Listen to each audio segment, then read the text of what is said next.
ကျော်ကတော့ထက်သုံးသွဲတဲ့အိုင်လေးတန်ကိုငာရန်ခဲ့တယ်အိမ်လေးကတောင်တန်းကြီးကြားမှာရှိတာပါကျွန်တော်ကစာရေးစာသူဖြစ်ပါတယ်ကျော်ကစာရေးရတိုက်ကိုဝါသနာပါပါတယ်ကျော်လောနေတဲ့အချိန်ပါပဲကျော်ခေါ်တာတကူကြားလိုက်ရတယ်မီတာ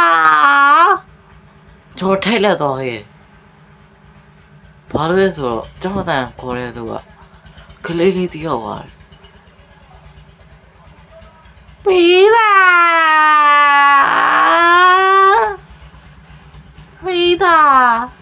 ကျွန်တော်လည်းအမှုမှန်နဲ့အလုံးဆက်လုံးနေခဲ့တယ်ကျောင်းတန်ကိုပြန်ခေါ်လိုက်တာကျွန်တော်ရှင်းပြန်ကြားလိုက်ရတယ်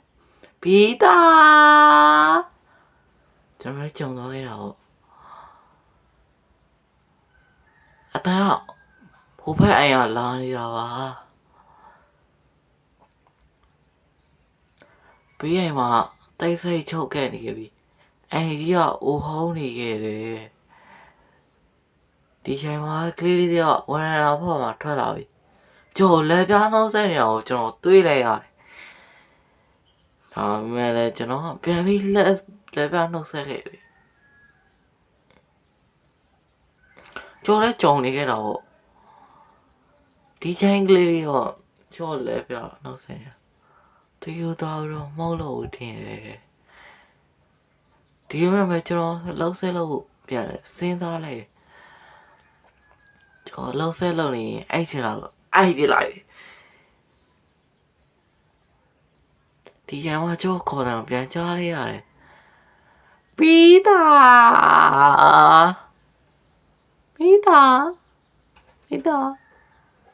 ကျော်လက်နေသွားခဲ့ဘာလို့ဆိုကျော်တိုင်ရပါရဲ့ဘယ်လိုခေါ်လဲကျော်တွေ့နေဒီတော့ကျော်ထွက်ပြီဘယ်သေးဘောဖေးကြည့်လိုက်တယ်ဒီချိန်မှာပဲဘေးရန်လေးကိုကြီးရေကူးတင်ပေးပါလားလာပြောရဲ့ကျွန်တော်ကလည်းမရောက်ရင်ကိုယ့်ဟာကိုယ်တော်ကိုလို့ပြောတယ်ကျွန်တော်တော့ထွက်သွားခဲ့တာပေါ့ဒီမှာကလေးလေးမျက်နှာတင်းဝါသွားခဲ့ပြောင်းကျွန်တော်ဒီလိုလည်းပဲအလုံးဆက်လို့ပြန်စဉ်းစားတယ်အလုံးဆက်မလို့ချင်တော့ပဲအိပ်ပြလိုက်တယ်ညဘက်ပြန်လဲအိပ်ပျော်သွားခဲ့တယ်မနေ့ကျတော့ကျွန်တော်ဖေးရကအဖွားကြီးကိုတွားနိုင်ခဲ့တယ်ခမရကလေးကိုရှုံးမလို့ထားတဲ့ဒီကလေးကကြောအိုင်ရှိမှာရေကူးတင်ပြီးတော့လာပြောနေတယ်ဒီချိန်မှာအဖွားရေစရာကောင်းတဲ့ဟာသားတစ်ခုပဲလားငါသားဆုံးက20ကျော်ပြီရဲ့ဒီလိုပဲအဖွားရငိုသွားခဲ့တယ်သူကဒေါသထိတ်လာမသိဘူးငါသားလေးဆုံးက20ကျော်ပြီလေမင်းကဘာဖြစ်လို့ငါ့ကိုလာပြောနေရလဲဒီချိန်မှာပဲတကားကိုစုပ်ပိုက်လိုက်တယ်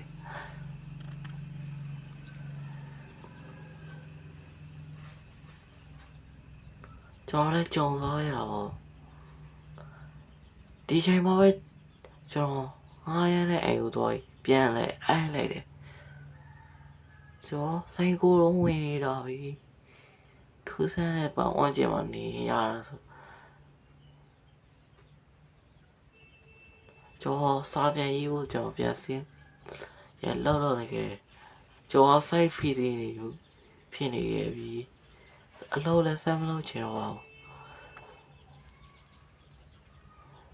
ဒီဘက်မှာကျွန်တော်ရေတော့ကိုစဉ်းစားလိုက်တယ်အဲ့ရေကန်ကြီးမှာရေဝဲဆိုင်နေပင်ပန်းမှုတွေပြေပြော့သွားလို့ကျွန်တော်ရေပေါ်မှာဘောလုံးပေါ်ရေကူးနေခဲ့ဒီချိန်မှာပဲကလေးလေးအော်တန်ပြန်ချနေရတယ်ကျွန်တော်ကြုံသွားခဲ့တာပေါ့ ပြီးသားပြီးသားဘာကြောင့်လဲကျွန်တော်အတန်းကဘယ်ကလာလဲလို့ကျွန်တော်ပြန်တွေးပြီရဲ့အတန်းကတတိထားမနေတော့ရေအောက်ကလာတာပါရေအောက်ကလေးလေးကအဘောကိုကြီးတက်လာခဲ့ဒီချိန်ကကလေးရဲ့မြန်တော့နီးလာခဲ့ပြီခွေးရောက်ပို့သွားခဲ့တယ်ဒီမှာကြောချီကိုလှမ်းဆွဲလိုက်ပြီရေအောက်သူဆွဲသွားတာကြောရဲ့ဘာကြီးလောကအမောင်ရဲသူရာရောက်သွားရှာလေးတယ်ဗျာကျွန်တော်ရွာပြန်မလာလို့ကြောတငယ်ချင်းကရဲခေါ်ရတာစီစီရဲကြောရဲ့ပုံရိပ်ကိုခေါင်းမမြင်အောင်ဒါနဲ့ပဲဇာတ်လေးကပြီးဆုံးသွားခဲ့ပါတယ်ဗျာ